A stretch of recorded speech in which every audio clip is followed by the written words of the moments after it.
सुहाना, जाना मिलबे तय कहाना। माया के मिठास सही लागे, संगवारी गुनगुना के। तोर संग हासत गावत रे, जीवन जावत सजा के। लाकर खाकर धड़के दिलवा, तोर नाला गुनगुनावा।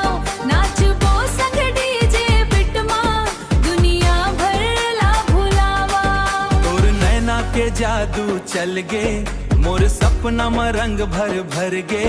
चांद तारा फीका लागे, ये तोर मुस्कान चमक परेगे होवा।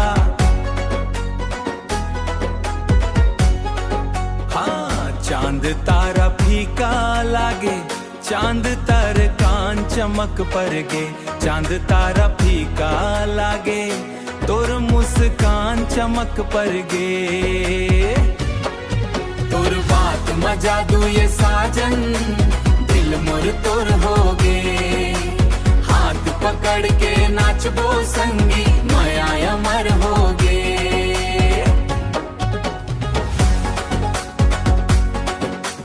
ढोल बाजे बाजे बैंजो, डीजे में गूंजे तान। तोर मोर जोड़ी रीला देख के झूमे सारा मैदान, झूमे सारा मैदान। रात अंधियारी चंदा गवाही, तोर संग चलना है तोर फरमाहे। जन्म जन्म तक मोर रानी, बस तोर बना है, बस तोर बना है रे। सपना के डोरी बंध गए, माया के रंग चढ़ गए। तोर बिना अब एको पल साजन मोला नहीं भाए।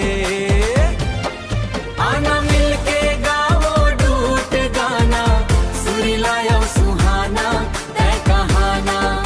माया के मिठास सही लागे, गुनगुना के।